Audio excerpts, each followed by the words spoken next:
Khandwa state press club द्वारा आयोजित the journey of journalist कार्यक्रम में निमाड़ के 4 जिलों के पत्रकारों को संबोधित करते हुए नई दिल्ली के पत्रकार राजेश रैना ने कहा कि पत्रकार हौसला छोड़ दें तो लोकतंत्र में दरारें आ जाएंगी। उन्होंने कहा, जी तो चाहता है सच बोलें, मगर नौकरी का दम घुटने का जो डर है। हमें पत्रकारिता में एक्सक्लूसिव छोड़कर ह्यूमैनिटी लानी पड़ेगी। पत्रकार गरीब होता है मगर कलम ज्ञानवान होती है।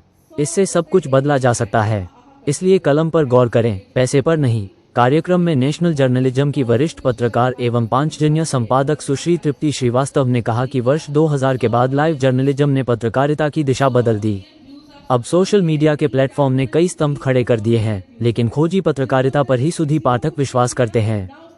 प्रवक्ता सुनील जैन ने बताया कि सुश्री श्रीवास्तव ने कहा कि जैन जी के सोशल मीडिया प्रोटेस्ट ने मीडिया को कई नए नाम दिए हैं, मगर जंतर मंतर ने मीडिया के प्रति सोच में बदलाव लाकर वैचारिक संग्राम शुरू कर दिया है।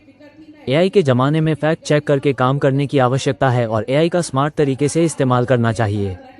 पूर्व कैबिनेट मंत्री एवं बुरहानपुर विधायक श्रीमती अर्चना चिटनीस ने कहा कि पत्रकारिता में हमें सिलेक्टिव होने के साथ नेशनलिस्ट भी होना पड़ेगा। जनप्रतिनिधियों को वीर सावरकर की तरह उद्घोषणा करनी पड़ेगी कि पैसे से संसार नहीं चलता और इस भ्रम से बाहर आना होगा। उन्होंने कहा कि पत्रकारों को विषय विशेषज्ञ होना चाहिए। उन्हें संस्कृति, प्रकृति और राजनीति में विशेषज्ञता हासिल करनी चाहिए। श्रीमती चिटनीस ने स्टेट प्रेस क्लब अध्यक्ष प्रवीण खारीवाल की सराहना करते हुए कहा कि वे हमेशा रचनात्मक और दिशापरक कार्य करते हैं।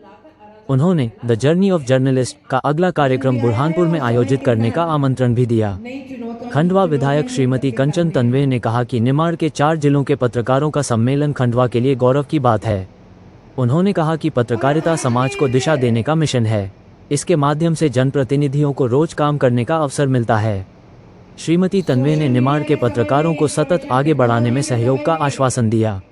महापौर श्रीमती अमृता अमर यादव ने कहा कि हर क्षेत्र में परिवर्तन आवश्यक है और यह परिवर्तन हम जर्नलिज्म में भी देख रहे हैं। प्रमुख अतिथि सीएच ग्रुप के राजू जैन ने कहा कि स्टेट प्रेस क्लब छोटे जिलों में जाकर जो कार्यक्रम कर रहा है, उससे कस्बाई पत्रकारों को काफी समर्थन मिलेगा। वरिष्ठ पत्रकारों को प्रोत्साहित करने साहित्यकार उद्योगपति आलोक सेठी ने कहा, पत्रकारिता में चुनौती, मगर जो चुनौतियों से लड़कर समाज को नई दिशा दे वही कलमकार है। परिवर्तन भी आया है और समय के साथ नई चुनौतियां भी हम सबके सामने हैं।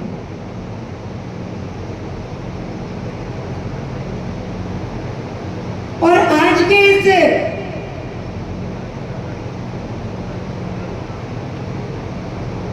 सोशल मीडिया के समय में, इंफॉर्मेशन टेक्नोलॉजी के समय में देश और दुनिया के सामने जो परिस्थितियां हैं, उन सारी परिस्थितियों ने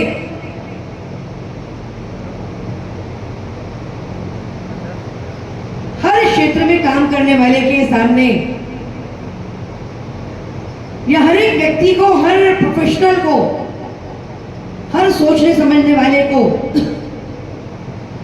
एक चौराहे पे लाके खड़ा कर दिया।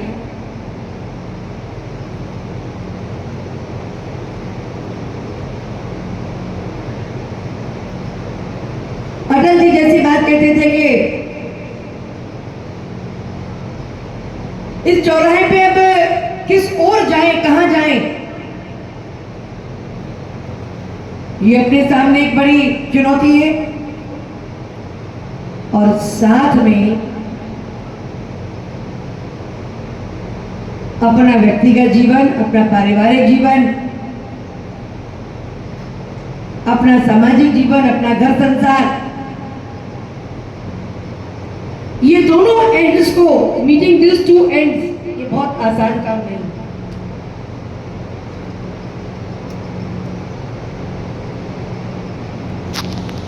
जो सामाजिक जीवन में उनकी और पत्रकारों के जीवन में बहुत,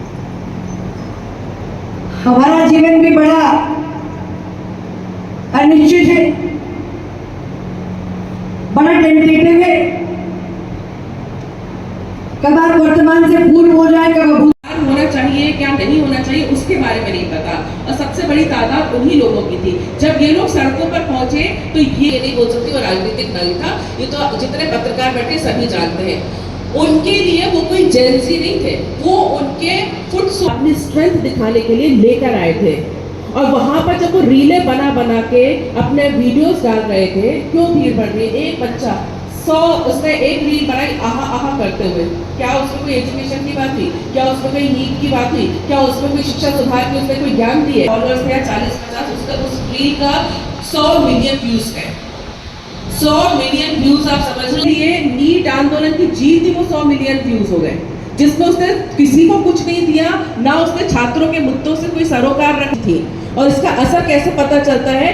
थोड़े दिनों में उसका वो इंस्टाग्राम बंद हो गया किसी तरह। रात भर सो नहीं पाया, उसको ना नीट के छात्रों की फिक्र थी, ना एजुकेशन सिस्टम की फिक्र थी, ना उसको प्रोटेस्ट के बारे में कोई लेना देना था। सरकार रात भर जग के तरह तरह के पोस्ट डालता रहा कि उसका अकाउंट रिवाइव हो जाए, और जैसे उसका अकाउंट रिवाइव हुआ उसको फिर भी डोपामाइन इफेक्ट, वीडियो के अलावा कुछ नहीं है। और जितने वहां पर पहुंचे थे उनका दिमाग इसी, कोई भी इसमें सरकार का पक्ष नहीं ले सकता कि भाई एजुकेशन सिस्टम में खामी है तो है, पेपर लीक होते तो आपके मेरे बच्चे भी हैं जो एग्जाम देते हैं, और इसमें सुधार होना चाहिए। और आज से नहीं, हम तो जब से हम खुद पाने से ही सरकार को सोशल मीडिया की ताकत समझ में आई।